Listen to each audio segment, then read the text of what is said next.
Hi ನಮಸ್ತೆ ಎಲ್ಲರಿಗೂ Kannada study hub YouTube ಚಾನಲ್ಗೆ ಸ್ವಾಗತ. ಸೊ ಇವತ್ತಿನ ಸೆಷನ್ನಲ್ಲಿ ನಾವೇನು ನೋಡೋಣ ಅಂತ ಹೇಳಿದ್ರೆ 5th ಜೂನ್ ಥರ್ಡ್ ಶಿಫ್ಟಲ್ಲಿ ನಡೆದಿರ್ತಕ್ಕಂಥ RRB NTPC ಪ್ರಶ್ನೆ ಪತ್ರಿಕೆಯ ಅನಲೈಸಿಸ್ನ ಈ ಒಂದು ಸೆಷನಲ್ಲಿ ನಾವು ಮಾಡೋಣ, ಸರಿನಾ? ಸೊ ಬನ್ನಿ ವಿಡಿಯೋನ ಸ್ಟಾರ್ಟ್ ಮಾಡೋಣ. ವಿಡಿಯೋ ಸ್ಟಾರ್ಟ್ ಮಾಡೋಕ್ಕಿಂತ ಮುಂಚೆ ವಿಡಿಯೋ ಕೊನೆವರೆಗೂ ನೋಡಿ ಅಂತ ಹೇಳ್ತಾ, ಹಾಗೆ ವಿಡಿಯೋ ಕೊನೆವರೆಗೂ ನೋಡಿದ ನಂತರ ವಿಡಿಯೋ ಇಷ್ಟ ಆದರೆ ಲೈಕ್ ಮಾಡಿ, ಸಬ್ಸ್ಕ್ರೈಬ್ ಮಾಡಿ. ಇಫ್ ನಿಮಗೆ ವಿಡಿಯೋ ಇಷ್ಟ ಆಗಲಿಲ್ಲ ಅಂದರೆ ಅಬ್ವಿಯಸ್ಲಿ ಡಿಸ್ಲೈಕ್ ಮಾಡಿ ಅಂತ ಹೇಳ್ತಾ, ಮೊದಲ ಪ್ರಶ್ನೆ ಏನಿದೆ ಮೊದಲ ಪ್ರಶ್ನೆ ಅಂತ ನೋಡೋದಾದರೆ, ಹಿಂದ್ ಸ್ವರಾಜ್ ಪುಸ್ತಕವನ್ನು ಬರೆದವರು ಯಾರು ಅಂತ ಕೇಳಿದ್ದಾರೆ. ಓಕೆ, ಸ್ವರಾಜ್ಯವೇ ನನ್ನ ಜನ್ಮ ಸಿದ್ಧ ಹಕ್ಕು ಎಂಬ ಹೇಳಿಕೆ ಕೇಳಿಲ್ಲ. ಇಲ್ಲಿ ಏನು ಕೇಳಿದ್ದಾರೆ ಅಂದರೆ ಹಿಂದ್ ಸ್ವರಾಜ್ಯ ಎಂಬ ಪುಸ್ತಕವನ್ನು ಬರೆದವರು ಯಾರು ಅಂತ ಕೇಳಿದ್ದಾರೆ.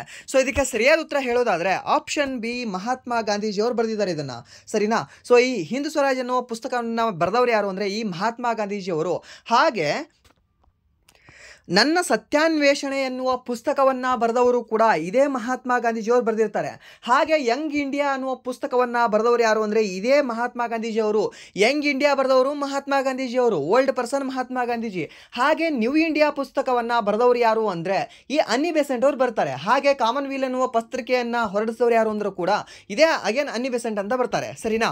ಹಾಗೆ ನೆಕ್ಸ್ಟ್ ಪ್ರಶ್ನೆ ಏನಿದೆ ಅಂದರೆ ಕೂಚಿಪುಡಿ ಯಾವ ರಾಜ್ಯದ ಶಾಸ್ತ್ರೀಯ ನೃತ್ಯ ಅಂತ ಕೇಳಿದ್ದಾರೆ.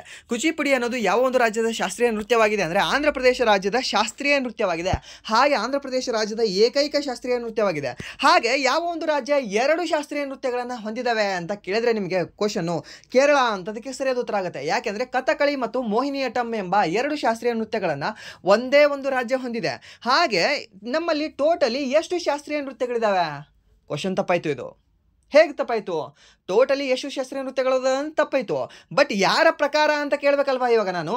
ಅಂದರೆ ಭಾರತದ ಈ ಸಂಗೀತ ನಾಟಕ ಅಕಾಡೆಮಿಯ ಪ್ರಕಾರ ಎಷ್ಟು ಶಾಸ್ತ್ರೀಯ ನೃತ್ಯಗಳಿದ್ದಾವೆ ಅಂತ ಕೇಳಿದ್ರೆ 8 ಶಾಸ್ತ್ರೀಯ ನೃತ್ಯಗಳಿದ್ದಾವೆ. ಯಾವುದರ ಪ್ರಕಾರ? ಭಾರತದ ಸಂಗೀತ ನಾಟಕ ಅಕಾಡೆಮಿಯ ಪ್ರಕಾರ 8 ಶಾಸ್ತ್ರೀಯ ನೃತ್ಯಗಳು. ಅದೇ ನಿಮಗೆ ಗೊತ್ತಿರೋದೆ ಯಾವ್ದ್ಯಾವುದು?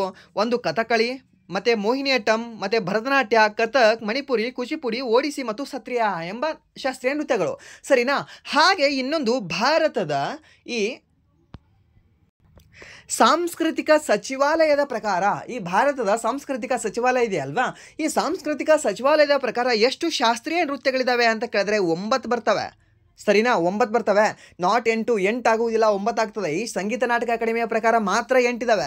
ಬಟ್ ಏನಾದರೂ ನಿಮಗೆ ಭಾರತದ ಈ ಸಾಂಸ್ಕೃತಿಕ ಸಚಿವಾಲಯದ ಪ್ರಕಾರ ಕೇಳಿದ್ರೆ 9 ಆಗುತ್ತೆ. 9ನೇದು ಯಾವುದು ಅಂದರೆ ಚೌ ಅನ್ನುವ ಶಾಸ್ತ್ರೀಯ ನೃತ್ಯ. ಚೌ ಅನ್ನೋದು ಏನಿದೆ ಅಲ್ವಾ, ಈ ಚೌ ಅನ್ನೋದು 9ನೇ ಶಾಸ್ತ್ರೀಯ ನೃತ್ಯವಾಗಿದೆ. ಅಥವಾ ಈ ಚೌವನ್ನು ನಾವು ಸೆಮಿ ಕ್ಲಾಸಿಕಲ್ ಡ್ಯಾನ್ಸ್ ಅಂತ ಕನ್ಸಿಡರ್ ಮಾಡ್ತೀವಿ, ಸರಿನಾ? ಸೊ ಇದು ಗೊತ್ತಿರಲಿ, ನಿಮ್ಗೆ ಕೇಳಬಹುದು. ಹಾಗೆ ಈ ಚೌ ಅನ್ನೋದು ಯಾವ ಒಂದು ರಾಜ್ಯದಲ್ಲಿ ಕಂಡುಬರ್ತಕ್ಕಂಥ ಶಾಸ್ತ್ರೀಯ ನೃತ್ಯವಾಗಿದೆ, ಯಾವ ಒಂದು ರಾಜ್ಯದ ಸೆಮಿ ಕ್ಲಾಸಿಕಲ್ ಡ್ಯಾನ್ಸ್ ಆಗಿದೆ ಅಂತ ಕೇಳಿದ್ರೆ ಅಗೇನ್ ಒಡಿಸ್ಸಾ ರಾಜ್ಯದ ಒಂದು ಶಾಸ್ತ್ರೀಯ ನೃತ್ಯವಾಗಿದೆ. ಒಡಿಶಾದಲ್ಲಿ ಸ್ಪೆಷಲಿ ಇದಕ್ಕೆ ಯಾವ ಒಂದು ಹೆಸರಿಂದ ಕರೀತಾರೆ ಅಂತ ಕೇಳಿದ್ರೆ ಮಯೂರ್ ಭಂಜ್ ಚೌ ಅಂತ ಕರೀತಾರೆ. ಯಾವ ಒಂದು ಚೌ? ಮಯೂರ್ ಭಂಜ್ ಚೌ ಅಂತ, ಸರಿನಾ? ಇದು ಗೊತ್ತಿರಬಹುದು ನಿಮಗೆ. ಹಾಗೆ ನೆಕ್ಸ್ಟ್ ಪ್ರಶ್ನೆ ಏನಿದೆ ಅಂದರೆ ವಿಧಿ 72ರಲ್ಲಿ ಏನಿದೆ ಅಂತ ಕೇಳಿದ್ದಾನೆ. ಆರ್ಟಿಕಲ್ 72, ಸರಿನಾ? ಸೊ ಈ ವಿಧಿ 72ರಲ್ಲಿ ಏನಿದೆ, ಈ ಅನುಚ್ಛೇದ 72ರಲ್ಲಿ ಏನು ಕಂಡುಬರುತ್ತೆ ಅಂತ ಕೇಳಿದ್ರೆ ನಿಮಗೆ ಈ ಭಾರತದ ರಾಷ್ಟ್ರಪತಿಗಳು ಕ್ಷಮಾದಾನ ನೀಡ್ತಾರೆ. ಆ ಕ್ಷಮಾದಾನ ನೀಡುವುದು ಈ 72ನೇ ವಿಧಿಯಲ್ಲಿ ಹೇಳಲಾಗಿದೆ. ಈ ರಾಷ್ಟ್ರಪತಿಗಳು ಕ್ಷಮಾದಾನ ನೀಡುವುದನ್ನು 72ನೇ ವಿಧಿಯಲ್ಲಿ ಹೇಳಿದ್ರೆ ರಾಜ್ಯಪಾಲರು ಕ್ಷಮಾದಾನವನ್ನು ನೀಡುವುದು ಎಷ್ಟನೇ ವಿಧಿಯಲ್ಲಿ ಹೇಳಲ್ಪಟ್ಟಿದೆ ಅಂತ ನಿಮಗೆ ಕೇಳಬಹುದು? 161ನೇ ವಿಧಿಯಲ್ಲಿ ಹೇಳಲ್ಪಟ್ಟಿದೆ. ಸರ್ ಹೇಗೆ ಸರ್ ಇಷ್ಟು ಕ್ಲಿಯರ್ ಆಗಿ ಒಮ್ಮೆ ಬೇಗ ಹೇಳಿದ್ರಿ? ನಾನು ರಟ್ಟ ಹೊಡೆದಿಲ್ಲ ಇದನ್ನು. ಓಕೆ, ಸೊ ಕೆಲವೊಂದು ರಟ್ಟ ಹೊಡೆದ್ರೆ 1ರಿಂದ 90, ಅದರಿಂದನೇ ಮುಂದೆ ಎಲ್ಲವೂ ಕೂಡ ನನಗೆ ನೆನಪುಳಿದಿದ್ದಾವೆ. ಹೇಗೆ ಅಂದರೆ ಈ 72ರಲ್ಲಿ 1 ಮೈನಸ್ ಮಾಡಿ, ಓಕೆ, ಒಟ್ಟಿನಲ್ಲಿ 11ನ ಮೈನಸ್ ಮಾಡಿ, 11ನ ಮೈನಸ್ ಮಾಡಿದ್ರೆ ಈ ಆನ್ಸರ್ ಬರುತ್ತೆ ಅಷ್ಟೇ. ಇವಾಗ ಏನಾದರೂ ನಿಮಗೆ ಈ ಯಾರ ಬಗ್ಗೆ, ಪ್ರಧಾನಮಂತ್ರಿ ಬಗ್ಗೆ 75ನೇ ವಿಧಿ ಹೇಳುತ್ತಾ? ಈ ಪ್ರಧಾನಮಂತ್ರಿ ಸೆಂಟ್ರಲಲ್ಲಿ ಹೇಗೋ ನಮ್ಮ ರಾಜ್ಯದಲ್ಲಿ ನಮ್ಮ ರಾಜ್ಯದ ಮುಖ್ಯಮಂತ್ರಿ ಹಾಗೆ ಅಲ್ವಾ? ಸೊ ಹಾಗಾದರೆ ಈ ರಾಜ್ಯದ ಮುಖ್ಯಮಂತ್ರಿ ವಿಧಿ ಬೇಕಂದ್ರೆ ಏನು ಮಾಡಬೇಕು? ನಾನು ಅವಾಗ 11 ಮೈನಸ್ ಮಾಡಬೇಕಷ್ಟೇ. 7ರಲ್ಲಿ 5 ಕಳೆದ್ರೆ ಎಷ್ಟು? 4. 5ರಲ್ಲಿ 1 ಕಳೆದ್ರೆ 4, 7ರಲ್ಲಿ 1 ಕಳೆದ್ರೆ ಎಷ್ಟು? 6. ಇಲ್ಲಿ ಸುಮ್ಮನೆ 1 ಹಚ್ಚಿಬಿಡ್ಬೇಕಷ್ಟೇ. 164ನೇ ವಿಧಿ ಎದ್ರ ಬಗ್ಗೆ ಹೇಳುತ್ತೆ ಅಂದರೆ ಈ CM ಬಗ್ಗೆ ಹೇಳುತ್ತೆ, ಸರಿನಾ? ಇದು ಗೊತ್ತಿರಲಿ ನಿಮಗೆ. ಈ ರೀತಿಯ ಟ್ರಿಕ್ಗಳು ನಿಮಗೆ ಎಷ್ಟೋ ಗೊತ್ತಿರಬಹುದು. ರಾಜ್ಯಪಾಲರ ಬಗ್ಗೆ ಹಾಗೆ ರಾಷ್ಟ್ರಪತಿಗಳ ಬಗ್ಗೆ ಹೀಗೆ ಅಂದರೆ ಕಂಪೇರ್ ಮಾಡಿ ಓದಬೇಕು. ಹಾಗೆ CM ಬಗ್ಗೆ, ಈ ಪ್ರಧಾನಮಂತ್ರಿ ಬಗ್ಗೆ ಕಂಪೇರ್ ಮಾಡಿ ಓದಬೇಕು. ವಿಧಾನಸಭೆ ಮತ್ತು ಲೋಕಸಭೆ ಬಗ್ಗೆ ಕಂಪೇರ್ ಮಾಡಿ ಓದಬೇಕು. ಇದು ಗೊತ್ತಿರಲಿ ನಿಮಗೆ. ಹಾಗೆ ನೆಕ್ಸ್ಟ್ ಪ್ರಶ್ನೆ ಏನಿದೆ ಅಂದರೆ ರಣಥಂಬೋರ್ ರಾಷ್ಟ್ರೀಯ ಉದ್ಯಾನವನ ಯಾವ ಒಂದು ರಾಜ್ಯದಲ್ಲಿ ಕಂಡುಬರ್ತದೆ ಅಂತ ಕೇಳಿದ್ದಾನೆ. ಈ ರಣಥಂಬೋರ್ ರಾಷ್ಟ್ರೀಯ ಉದ್ಯಾನವನ ಅಥವಾ ಭರತಪುರ ರಾಷ್ಟ್ರೀಯ ಉದ್ಯಾನವನ ಯಾವ ಒಂದು ರಾಜ್ಯದಲ್ಲಿ ಕಂಡುಬರ್ತವೆ ಅಂದರೆ ರಾಜಸ್ಥಾನದಲ್ಲಿ. ಓಕೆ, ಈ ರಾಜಸ್ಥಾನದಲ್ಲಿ ಈ ರಣಥಂಬೋರ್ ರಾಷ್ಟ್ರೀಯ ಉದ್ಯಾನವನ ಕಂಡುಬರ್ತದೆ. ಹಾಗೆ ನೆಕ್ಸ್ಟ್ ಪ್ರಶ್ನೆ, ಈ ಕಿಯಾಲಡಿಯೋ, ಓಕೆ, ಈ ಕಿಯಾಲಡಿಯೋ ಎಂಬ ಒಂದು ಪಕ್ಷಿಧಾಮ ರಾಷ್ಟ್ರೀಯ ಉದ್ಯಾನವನ ಯಾವ ಒಂದು ರಾಜ್ಯದಲ್ಲಿ ಕಂಡುಬರ್ತದೆ ಅಂತ ಕೇಳಿದ್ರೆ ಅಗೇನ್ ಅದು ಕೂಡ ರಾಜಸ್ಥಾನ ರಾಜ್ಯದಲ್ಲಿ ಬರೋದಾಗಿದೆ. ಆಗಿದೆ. ನೆಕ್ಸ್ಟ್ ಪ್ರಶ್ನೆ ಏನಿದೆ ಅಂದರೆ ಬಾಬರ್ನಾಮ ಪುಸ್ತಕವನ್ನು ಬರೆದವರು ಯಾರು ಅಂತ ಕೇಳಿದ್ದಾರೆ. ಈ ಬಾಬರ್ನಾಮ ಎಂಬ ಪುಸ್ತಕವನ್ನು ಬರೆದವರು ಯಾರು ಅಂದರೆ ಬರೆದವನೇ ಬಾಬರ್. ಸರಿನಾ? ಬಾಬರ್ ತನ್ನ ಸ್ವಂತ ಆತ್ಮಕಥೆಯನ್ನು ತಾನೇ ಬರೀತಾನೆ. ಮೀನ್ಸ್ ಇದೊಂದು ಏನಾಗಿದೆ, ಬಾಬರ್ನಾಮ ಅನ್ನೋದು ಬಯೋಗ್ರಫಿ ಆಗಿದೆ, ಆಟೋಬಯೋಗ್ರಫಿ ಆಗಿದೆ ಅಥವಾ ಬುಕ್ ಆಗಿದೆಯಾ ಜಸ್ಟು ಅಂತ ಕೇಳೋದಾದರೆ ಇದು ಒಂದು ಆಟೋಬಯೋಗ್ರಫಿ ಆಗಿದೆ. ಗ್ರಾಫಿ. ನೀವು ಇಂಗ್ಲೀಷಲ್ಲಿ ಏನಾದರೂ ನೀವು SSCಯಲ್ಲಿ ಓದೋರಾಗಿದ್ದರೆ ಅಥವಾ ಗ್ರೂಪ್ ಸಿ ಓದೋರಾಗಿದೆ ಇದನ್ನು ಗೊತ್ತಿರುತ್ತೆ ನಿಮಗೆ. What you mean by biography, what you mean by autobiography ಅಂತ. ಈ ಬಯೋಗ್ರಫಿ ಅಂತಂದರೆ ಇವಾಗ ನಿಮ್ಮ ಬಗ್ಗೆ ನಾನು ಬರದೆ ಅಂದರೆ ಅದು ಬಯೋಗ್ರಫಿ ಆಯಿತು. ನಿಮ್ಮ ಜೀವನದ ಬಗ್ಗೆ ಆಗು ಹೋಗುಗಳ ಬಗ್ಗೆ ಬರದೆ ಅಂದರೆ ಅದು ಬಯೋಗ್ರಫಿ ಆಯಿತು. ನನ್ನ ಜೀವನದಲ್ಲಿ ನಡೆದಿರತಕ್ಕಂತಹ ಎಲ್ಲ ಧರ್ಮ ಕರ್ಮಗಳ ಬಗ್ಗೆ ನಾನೇ ಬರೆದ ಅಂದರೆ ಅದು ಏನಾಗುತ್ತೆ, ಆಟೋಬಯೋಗ್ರಫಿ ಆಗ್ತದೆ. ಸಿಂಪಲ್. ನನ್ನ ಬಗ್ಗೆ ನಾನೇ ಬರೆದಂದರೆ ಅದು ಆಟೋಬಯೋಗ್ರಫಿ. ಆಟೋ ಅಂದರೆ ಏನು, ಸ್ವಂತ, ಸೆಲ್ಫ್ ಅಷ್ಟೇ. ಸರಿನಾ? ಸೊ ಇದು ಆಟೋಬಯೋಗ್ರಫಿ ಅಂದರೆ ನಂದು ನಾನೇ ಬರೆಯೋದು. ಇದು ಈ ಬಾಬರ್ನಾಮ ಏನಾಗಿದೆ ಅಂದರೆ ಇದೊಂದು ಆಟೋಬಯೋಗ್ರಫಿ ಆಗಿದೆ. ಇದೊಂದು ಬಯೋಗ್ರಫಿ ಅಲ್ಲ, ಇದೊಂದು ಆಟೋಬಯೋಗ್ರಫಿ ಆಗಿದೆ. ಹಾಗೆ ಈ ಒಂದು ಬಾಬರ್ನಾಮವನ್ನು ಬರೆದವರು ಯಾರು ಅಂದರೆ ಬಾಬರ್ ಯಾವ ಒಂದು ಭಾಷೆಯಲ್ಲಿ ಬರೆದ ಅಂತ ಸಾಕಷ್ಟು ಸರಿ ಕೇಳಿದ್ದಾರೆ. ತುರ್ಕಿಶ್ ಭಾಷೆಯಲ್ಲಿ, ಟರ್ಕಿಶ್ ಅಥವಾ ತುರ್ಕಿಶ್ ಭಾಷೆ ಅಂತ ನಾವು ಕರಿತೀವಿ. ಆ ತುರ್ಕಿಶ್ ಭಾಷೆಯಲ್ಲಿ ಈ ಬಾಬರ್ ತನ್ನ ಬಾಬರ್ನಾಮವನ್ನು ಬರೆದಿದ್ದಾನೆ. ಇವನು ನಮ್ಮ ಭಾರತವನ್ನು ಆಳಿರ್ತಕ್ಕಂಥ ವರ್ಷಗಳು ಯಾವುದು ಅಂದರೆ 1526ರಿಂದ 1530ರವರೆಗೆ. ನಿಮಗೆ ನಿನ್ನೆನೂ ಕೂಡ ಬಾಬರ್ ಮೇಲೆ ಪ್ರಶ್ನೆ ಬಂದಿತ್ತು, ಇವತ್ತು ಕೂಡ ಬಾಬರ್ ಮೇಲೆ ಪ್ರಶ್ನೆ ಬಂದಿದೆ. ಮೀನ್ಸ್ ಏನು ಅಂದರೆ ಮೊಘಲರ ಮೇಲೆ ಪ್ರಶ್ನೆ ಕೇಳ್ತಾ ಇದ್ದಾನೆ, ಇವಾಗ ಬಾಬರ್ ಮೇಲೆ ಕೇಳ್ತಾ ಇದ್ದಾನೆ. ನೆಕ್ಸ್ಟ್ ಕ್ವಶನ್ ಕೇಳೋದು ನಿಮಗೆ ಈ ಹುಮಾಯೂನ್ ಮೇಲೆ, ಅಕ್ಬರ್ ಮೇಲೆ, ಶಾಜಾನು, ಜಹಾಂಗೀರು ಮತ್ತು ನಿಮಗೆ ಯಾರು ಈ ಔರಂಗಜೇಬ್ ಮೇಲೆ ಪ್ರಶ್ನೆನ ಕೇಳಬಹುದು. ಸೊ ಅದಕ್ಕೆ ಸ್ವಲ್ಪ ಡೀಪಾಗಿ ನೋಡ್ಕೊಳ್ಳಿ ಇವೆಲ್ಲವೂ ಕೂಡ, ಯಾರು ಈ ಮೊಘಲರ ಬಗ್ಗೆ. ಆ್ಯಂಡ್ ದೆನ್ ಇನ್ನೊಂದು, ಈ ಬಾಬರ್ನಾಮ ಪುಸ್ತಕವನ್ನು ಟ್ರಾನ್ಸ್ಲೇಟ್ ಮಾಡ್ತಾರೆ. ಯಾರೊಬ್ಬರು ಟ್ರಾನ್ಸ್ಲೇಟ್ ಮಾಡಿದವರು ಅಂತ ಕೇಳಿದ್ರೆ ಈ ಅಬ್ದುಲ್ ರಹೀಮ್ ಖಾನ್ ಅನ್ನೋರು ಇದನ್ನು ಟ್ರಾನ್ಸ್ಲೇಟ್ ಮಾಡ್ತಾರೆ.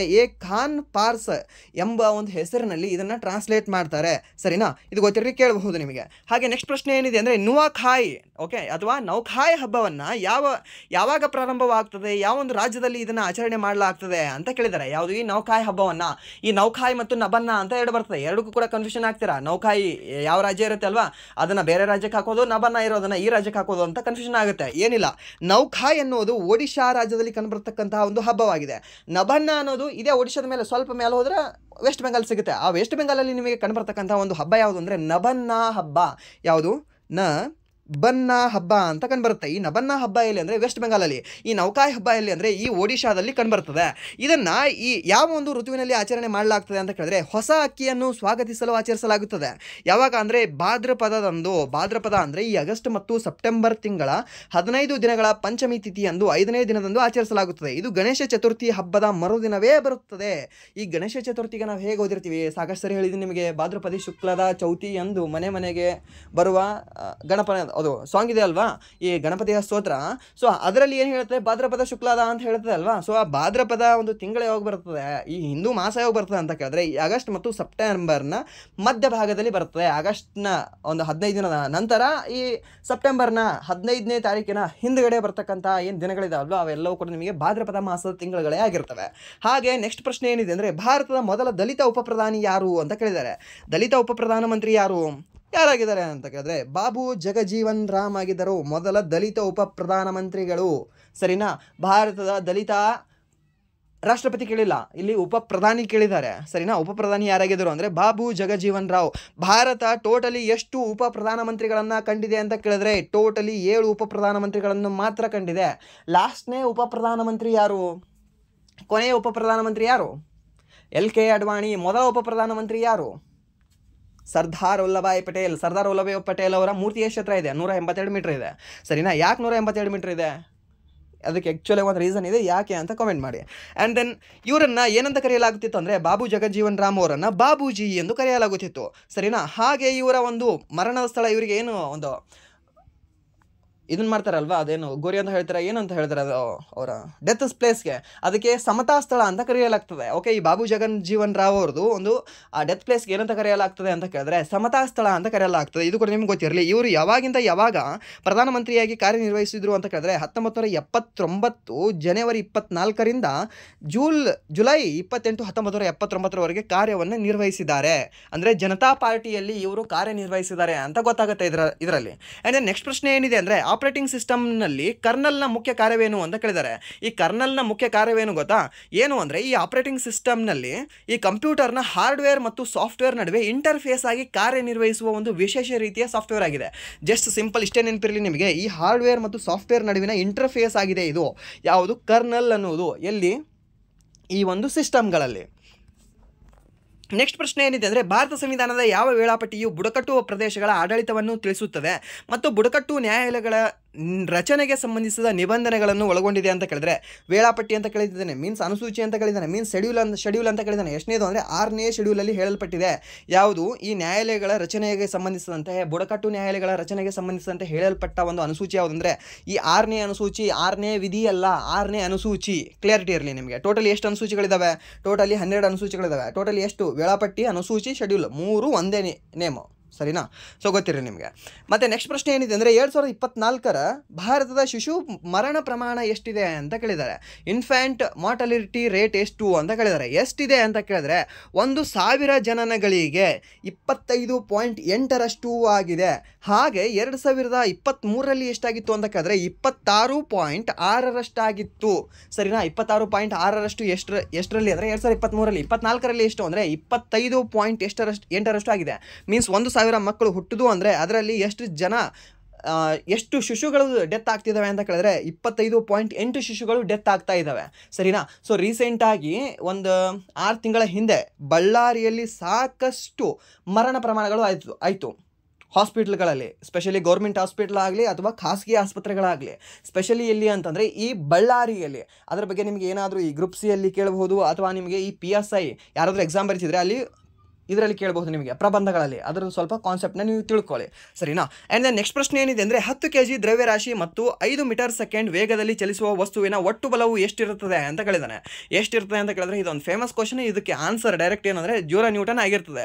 ಯಾಕೆ ಅಂದರೆ ವಸ್ತುವಿನ ಸ್ಥಿರ ವೇಗದಲ್ಲಿ ಚಲಿಸುತ್ತಿದ್ದರೆ, ವಸ್ತು ಏನಾದರೂ ಒಂದು ಸ್ಥಿರ ವೇಗದಲ್ಲಿ ಚಲಿಸುತ್ತಿದ್ದರೆ ಅದರ ವೇಗವರ್ಧನೆಯು 0ಯೇ ಆಗಿರುತ್ತದೆ. ಮತ್ತು ವೇಗವರ್ಧನೆಯು 0 ಆಗಿದ್ದಾಗ ಒಟ್ಟು ಬಲವು ಸಹ 0ಯೇ ಆಗಿರುತ್ತದೆ ಅಂತ ಇದಕ್ಕೆ ಆನ್ಸರ್ ಅಷ್ಟೇ. ಸರಿನಾ? 10 kg ದ್ರವ್ಯರಾಶಿ 5 ಮೀಟರ್ ಸೆಕೆಂಡ್ ವೇಗದಲ್ಲಿ ಚಲಿಸುವ ವಸ್ತುವಿನ ಒಟ್ಟು ಬಲವು ಎಷ್ಟಾಗಿರುತ್ತೆ ಅಂತ ಕೇಳಿದ್ರೆ 0ನೇ ಆಗಿರ್ತದೆ. 0 ನ್ಯೂಟನ್ ಆಗಿರ್ತದೆ. ಇದು ಯಾಕಂದರೆ ಸಾಕಷ್ಟು ಸರಿ ಇದು ರಿಪೀಟ್ ಆಗಿದೆ. ಇದು ಕ್ವಶನ್ ಇದೇ ಒಂದು ಕ್ವಶನ್ ಪೇಪರಲ್ಲಿ ಅಂತ ಅಲ್ಲ, ಬೇರೆ ಬೇರೆ ಕ್ವಶನ್ ಪೇಪರಲ್ಲಿ ಈ ಕ್ವಶನ್ ರಿಪೀಟ್ ಆಗಿದೆ. ಹಾಗೆ ನೆಕ್ಸ್ಟ್ ಪ್ರಶ್ನೆ ಏನಿದೆ ಅಂದರೆ, ನೀವು MS ಪವರ್ ಪಾಯಿಂಟ್ನಲ್ಲಿ ಫೈಲನ್ನು ಅಳಿಸಿದಾಗ ಅದು ಸಾಮಾನ್ಯವಾಗಿ ಎಲ್ಲಿ ಹೋಗುತ್ತದೆ ಅಂತ ಕೇಳಿದಾನಂತೆ. ಮರುಬಳಕೆ ಬಿನ್ಗೆ ಹೋಗುತ್ತದೆ, ಮೀನ್ಸ್ ರೀಸೈಕಲ್ ಬಿನ್ಗೆ ಹೋಗಲ್ಪಡುತ್ತದೆ. ಸರಿನಾ? ಹಾಗೆ ನೆಕ್ಸ್ಟ್ ಪ್ರಶ್ನೆ ಏನಿದೆ ಅಂದರೆ, ಆಕ್ಸಿಯಮ್ ಮಿಷನ್ 4ರಲ್ಲಿ ಅಂತಾರಾಷ್ಟ್ರೀಯ ಬಾಹ್ಯಾಕಾಶ ನಿಲ್ದಾಣಕ್ಕೆ ಪ್ರಯಾಣಿಸಲಿರುವ ಮೊದಲ ಭಾರತೀಯ ಗಗನಯಾತ್ರಿ ಯಾರು ಅಂತ ಕೇಳಿದ್ದಾರೆ. ಯಾವುದು? ಆಕ್ಸಿಯಮ್ ಮಿಷನ್ 4ರಲ್ಲಿ ಯಾರು ಅಂದರೆ ನಮ್ಮ ಶುಭಾಂಶು ಶುಕ್ಲಾ ಅವರು ಪ್ರಯಾಣಿಸಲಿದ್ದಾರೆ. ನಮ್ಮ ಭಾರತೀಯ ಶುಭಾಂಶು ಶುಕ್ಲಾ ಅವರು. ಇವ್ರ ಹೆಸರು ನೆನ್ಪಿಟ್ಕೊಳ್ಳಿ. ಇದು ಕೂಡ ನಿಮಗೆ ಸಾಕಷ್ಟು ಏನಿಲ್ಲ ಅಂದರೂ ಒಂದು ವರ್ಷ ಅಂದರೂ ಒಂದು 9 ಮಂತ್ಸಿಂದ ಆದರೂ ಇವರು ಕರೆಂಟ್ ಅಫೇರ್ಸಲ್ಲಿ ಇದ್ದೇ ಇದ್ದಾರೆ. ಇವ್ರ ಬಗ್ಗೆ ಕೇಳ್ತಾರೆ. ನಿಮಗೆ ಯಾವುದಾದ್ರೂ ಒಂದು ಮ್ಯಾಗ್ಝಿನ್ ತೊಗೊಂಡ್ರು ಕೂಡ ಇವ್ರ ಬಗ್ಗೆ ನಿಮಗೆ ಮಾಹಿತಿ ಸಿಗ್ತಾ ಇತ್ತು, ಅಥವಾ ಈ ಟೆಲಿಗ್ರಾಮ್ ಗ್ರೂಪ್ಗಳಲ್ಲಿ ನಿಮಗೆ ಮಾಹಿತಿ ಸಿಗ್ತದೆ ಇವ್ರ ಬಗ್ಗೆ, ಅಥವಾ ನ್ಯೂಸ್ ಪೇಪರ್ ಓದಿದ್ರೆ ಫುಲ್ ಕ್ಲಾರಿಟಿ ಇರುತ್ತೆ ಇವ್ರ ಬಗ್ಗೆ. ಸರಿನಾ? ಯಾರು? ಶುಭಾಂಶು ಶುಕ್ಲಾ ಅವ್ರ ಬಗ್ಗೆ. ಹಾಗೆ ಈ ಆಕ್ಸಿಯಮ್ ಮಿಷನ್ 4 ಯಾವ ಒಂದು ದೇಶ ಆಯೋಜನೆ ಮಾಡಲಾಗಿದೆ? ಅದು ಬೇಕಲ್ಲ. ನಮ್ಮ ಭಾರತವಿದ್ರೆ ಒಬ್ಬರೇ ಯಾಕೆ ಇರ್ತಿದ್ರು? ಭಾಳ ಮಂದಿ ಇರ್ತಿದ್ರು. ಅಲ್ಲ, ಅಮೇರಿಕಾ ಆಯೋಜನೆ ಮಾಡಲಾಗಿದೆ. ಯಾವುದು? ಈ ಆಕ್ಸಿಯಮ್ ಮಿಷನ್ 4ಅನ್ನು. ಹಾಗೆ ನೆಕ್ಸ್ಟ್ ಪ್ರಶ್ನೆ ಏನಿದೆ ಅಂದರೆ, ನವೆಂಬರ್ 2024ರಲ್ಲಿ 17 ವರ್ಷಗಳ ನಂತರ ಪ್ರಧಾನಿ ನರೇಂದ್ರ ಮೋದಿಯವರು ಯಾವ ಪಶ್ಚಿಮ ಆಫ್ರಿಕಾದ ದೇಶಕ್ಕೆ ಭೇಟಿ ನೀಡಿದರು ಅಂತ ಕೇಳಿದ್ದಾರೆ. ಯಾವ ಒಂದು ದೇಶಕ್ಕೆ ಅಂತ ಕೇಳಿದ್ರೆ ನೈಜೀರಿಯಾ ದೇಶಕ್ಕೆ. ಈ ರೀತಿ ನಿಮಗೆ ಯಾವುದು ಟೆಲಿಗ್ರಾಮ್ ಗ್ರೂಪಲ್ಲಿ ಸಿಗೋದು ಸ್ವಲ್ಪ ಕಷ್ಟ, ಸಿಗಬಹುದು. ಏನಂದರೆ ನಿಮಗೆ ಈ ಪ್ರಧಾನಮಂತ್ರಿ ನರೇಂದ್ರ ಮೋದಿ ಅವರು ಭಾಳ ವರ್ಷಗಳ ನಂತರ ಅಥವಾ ಇಷ್ಟು ವರ್ಷಗಳ ನಂತರ ಇಲ್ಲಿ ನೈಜೀರಿಯಾಕ್ಕೆ ಹೋದ್ರು ಅಂತ. ಸರಿನಾ? ಬಟ್ ಇದಕ್ಕೆ ಡೆಫಿನೆಟಾಗಿ ಓದಬೇಕಾಗಿರೋದು ಏನಂದರೆ ನ್ಯೂಸ್ ಪೇಪರೇ ಇದಕ್ಕೆ ಫೈನಲ್ ಒಂದು ಸೊಲ್ಯೂಷನ್. ಸರಿನಾ? ಈ ರೀತಿದೇನು ಅಂದರೆ ಈ ಪ್ರಧಾನಮಂತ್ರಿ ಎಲ್ಲಿ ಹೋದರು, ಈ ಹಾಗೆ ನಮ್ಮ ಭಾರತದ ರಾಷ್ಟ್ರಪತಿಗಳು ಹೋದ ವರ್ಷ ಈ ಫಿಜಿ ಮತ್ತು ನ್ಯೂಜಿಲ್ಯಾಂಡು ಹಾಗೆ ತಿಮೋರ್ ಲೆಸ್ತೆ ದೇಶಕ್ಕೆ ಹೋಗ್ತಾರೆ. ನಮ್ಮ ಭಾರತದ ಮೊಟ್ಟ ಮೊದಲ ಪ್ರಧಾನಿ ಈ ಫಿಜಿಗೆ ಹೋಗದವರು. ಸರಿನಾ? ಫಿಜಿ ರಾಜಧಾನಿ ಯಾವುದು? ಸುಮಾ. ಸರಿನಾ? ಸೊ ಈ ರೀತಿ ಅಲ್ಲಿ ಹೋದಂತಹ ರಾಷ್ಟ್ರಪತಿ ಯಾರು ಅಂದರೆ ಮೊದಲ ರಾಷ್ಟ್ರಪತಿ. ಸೊ ಅದಕ್ಕೆ ಇವೆಲ್ಲವೂ ಕೂಡ ಇಂಪಾರ್ಟೆಂಟ್ ಆಗುತ್ತವೆ. ಅವ್ರು ಎಲ್ಲಿ ಹೋದರು, ಏನು ಮಾಡಿದ್ರು, ಇವೆಲ್ಲ ಇಂಪಾರ್ಟೆಂಟ್ ಆಗುತ್ತೆ, ಅವ್ನು ನೋಡ್ಕೊಳ್ಳಿ. ಹಾಗೆ ಈ ಭಾರತದ ಪ್ರಧಾನಮಂತ್ರಿ ನರೇಂದ್ರ ಮೋದಿ ಅವರಿಗೆ ಬೇರೆ ಬೇರೆ ರಾಷ್ಟ್ರಗಳು ಅವಾರ್ಡ್ಗಳನ್ನ ಕೊಟ್ಟಿದ್ದಾವೆ. ಅವರ ರಾಷ್ಟ್ರದ ಅತ್ಯುನ್ನತ ಅವಾರ್ಡ್ಗಳನ್ನು ಕೊಟ್ಟಿದ್ದಾರೆ. ಆ ಅವಾರ್ಡ್ಗಳು ಯಾವ್ದ್ಯಾವುದು ಅಂತ ನಿಮ್ಗೆ ಗೊತ್ತಿರಲಿ. ಸರ್ ಆಲ್ಮೋಸ್ಟ್ ಏನಿಲ್ಲ ಅಂದರೂ ಒಂದು 17 ಕೊಟ್ಟಿದ್ದಾರೆ ಸರ್. ಅಷ್ಟು ಓದಬೇಕಾ? ಅಲ್ಲಲ್ಲ, ಅಷ್ಟಂತ ಅಲ್ಲ. ಬಟ್ ಈ ಲಾಸ್ಟ್ 1 ಇಯರಲ್ಲಿ ಅವ್ರು ಎಲ್ಲೆಲ್ಲಿ ತಿರುಗಾಡಿದಾರಲ್ವಾ, ಸೊ ಆ ಎಲ್ಲೆಲ್ಲಿ ತಿರುಗಾಡಿದವರು ಯಾರ್ಯಾರು ಅವ್ರಿಗೆ ಕೊಟ್ಟಿದ್ದಾರೆ ಇವಾಗ ರೀಸೆಂಟಾಗಿ ಇವ್ರು ಕೊಟ್ರಪ್ಪ, ಯಾರು ಕೊಟ್ಟರು, ನಮ್ಮ ಶ್ರೀಲಂಕಾದವ್ರು ಕೊಟ್ಟರು, ಮಿತ್ರಭೂಷಣ ಅನ್ನುವ ಅವಾರ್ಡ್ ಕೊಟ್ಟರು. ಯಾರಿಗೆ? ಇದೇ ನರೇಂದ್ರ ಮೋದಿಗೆ. ಇದು ಕೇಳ್ಬೋದು ನಿಮಗೆ. ನೆಕ್ಸ್ಟ್ ಇದೇ ಒಂದು ಶಿಫ್ಟಲ್ಲಿ ಕೇಳ್ಬೋದು, ಅಥವಾ RRB ಡಿ ಗ್ರೂಪಲ್ಲಿ ಕೇಳ್ಬೋದು, ಅಥವಾ ಅಂಡರ್ ಗ್ರ್ಯಾಜುಯೇಟ್ NTPC ಕೇಳ್ಬೋದು, ಸರಿನಾ? ಸೊ ಅದಕ್ಕೆ ಇವ್ರ ಮೇಲೆ ಕ್ವಶನ್ ಫಿಕ್ಸ್ ಬಂದೇ ಬರುತ್ತೆ, ನೋಡ್ಕೊಳ್ಳಿ ಇವ್ರು ಯಾವ್ಯಾವ ಒಂದು ದೇಶಗಳಲ್ಲಿ ಇವರಿಗೆ ಪ್ರಶಸ್ತಿ ಕೊಟ್ಟಿದ್ದಾರೆ ಅಂತ. ಹಾಗೆ ಆಂಡ್ರೋಸ್ ಅಪೋಸ್ಟಲ್ ಅನ್ನುವ ಒಂದು ಪ್ರಶಸ್ತಿ ರಷ್ಯಾ ದೇಶ ಇವರಿಗೆ ಕೊಟ್ಟಿದೆ. ಯಾರಿಗೆ?